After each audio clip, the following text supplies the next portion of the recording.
Welcome to toy-polloi.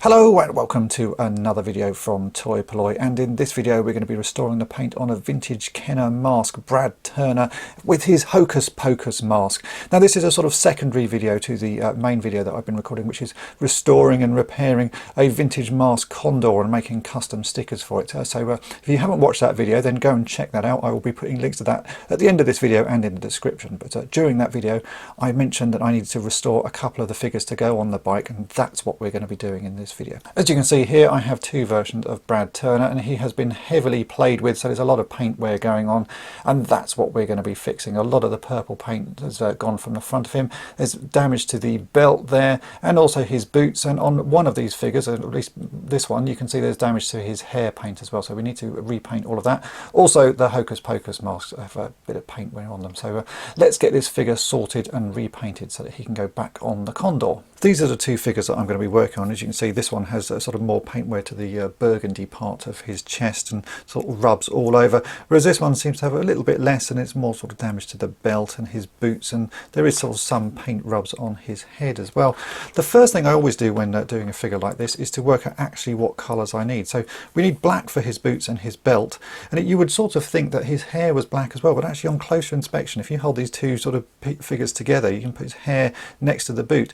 That's not actually black, it's a sort of very dark brown colour, so almost black brown, so we need to mix a different paint for that one, so it's not the same. And then we also need to sort out a burgundy to go on his sort of chest and his arms. So I'm going to look in my sort of paint supplies and see what I've got. I think I have everything I need to do this, and then we'll just sort of get mixing. Obviously the black's going to be the easiest, and I think the hair is going to be fairly easy. The burgundy might be the most awkward one to mix up, but let's just get mixing. Right, so I've rummaged through my paint pots and sort of picked out some colours I think will work. These may not be the final ones I use, but I thought I'd show you the whole process. Obviously I'll be needing black, so I picked out this Vallejo model colour 70.950, which is a flat matte black, so that will work for the boots.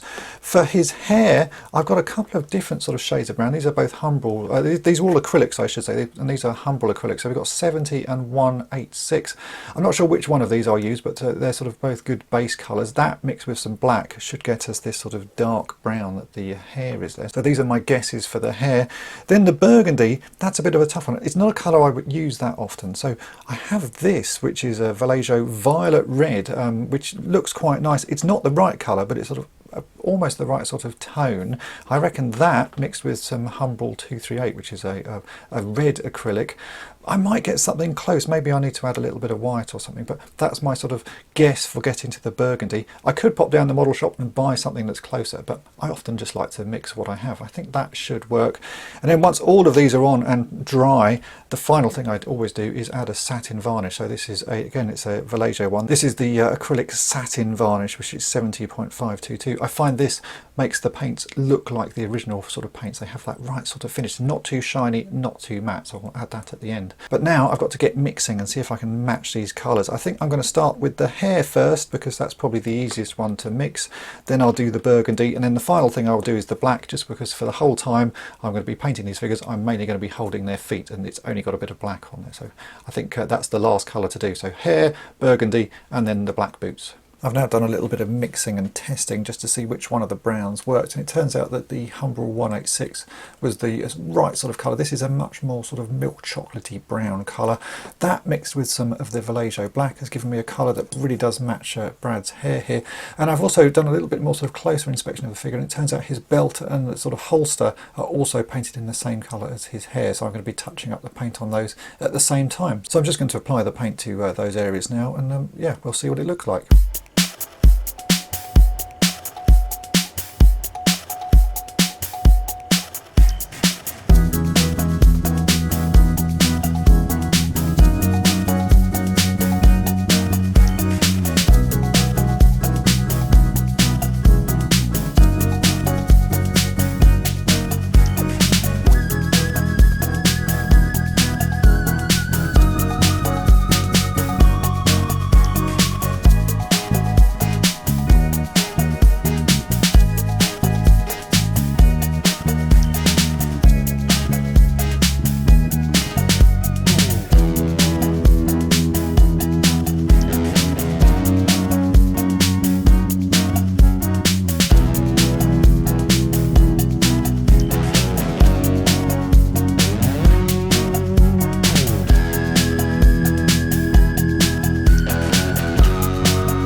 For the burgundy colour, I was actually correct. This violet red from Vallejo model colour 70.812 mixed with a very small amounts of the Humbrol 238 was enough to make a colour that does actually match this. So I've just mixed this together here. You can see just a small amount mixed in.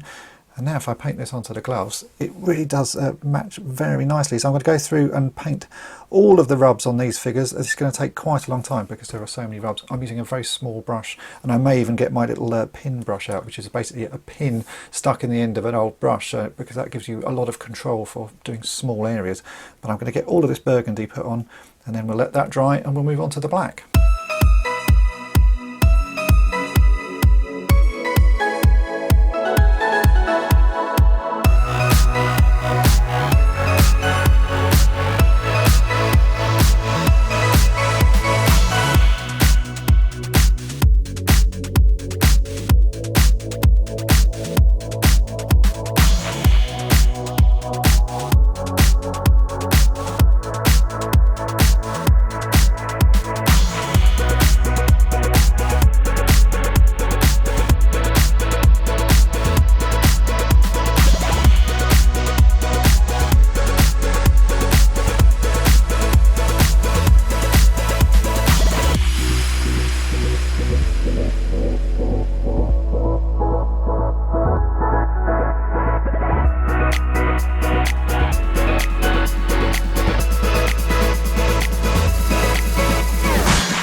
In a few areas where I was painting the burgundy, I went over bits I didn't mean to, so I've just gone around quickly with this pin that I've told you about. So it's a pin in an old paintbrush, and you can just sort of scrape away any bits that you don't want to sort of, you know, bits that you've gone around the edges a little bit too far. You scrape this away before the paint sets, and it's a nice way of sort of tidying things up. But the overall effect now is that Brad Turner is looking very good. So we've just got to do his boots before we put the final top coat on. So that is just going to be a plain black. So that's the Vallejo model colour.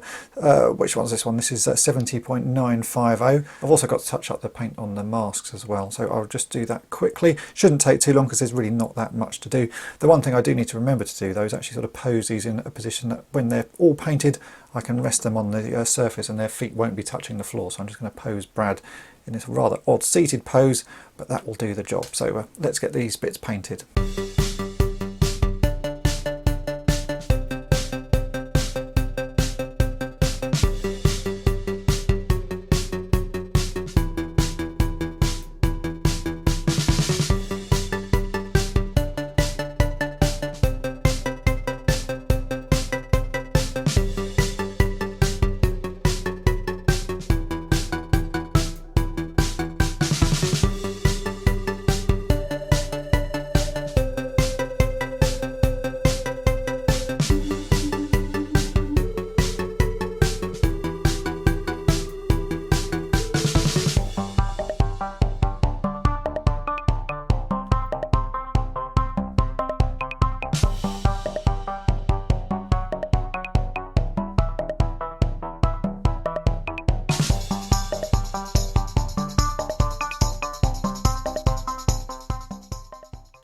The last thing to do is add this clear satin varnish top coat, and I'm going to be applying this to everything to give everything the same sort of shine when it's finished and dry. I'm going to be doing this in 2 stages just because there are so many areas on this figure to paint. So I will do everything bar the boots so that I can stand Brad up and let him dry.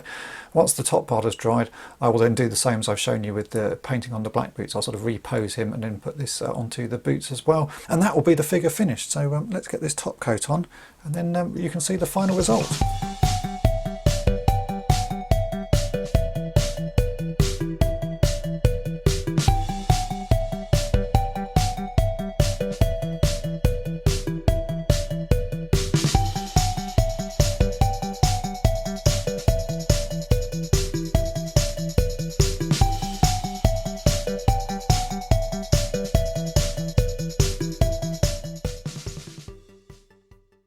And here are the finished figures. As you can see, they now look really quite nice compared to how they started out with all that wear and tear to the paint. It really does make quite a big difference if you can spend the time sort of touching those areas up. You'll end up with some figures that really are very displayable indeed. Both of these figures you'll now see in the restoration of the Condor, which is a separate video. I will be putting links to that at the end of this video and also in the description, so do go and check that out because that's a really interesting project. If you've enjoyed this video, then make sure to hit the subscribe button and tap the bell to be notified each time I upload a new video. Thanks for watching toy-polloi. Subscribe for more great videos. You can also follow toy-polloi on Twitter, Facebook, and Instagram.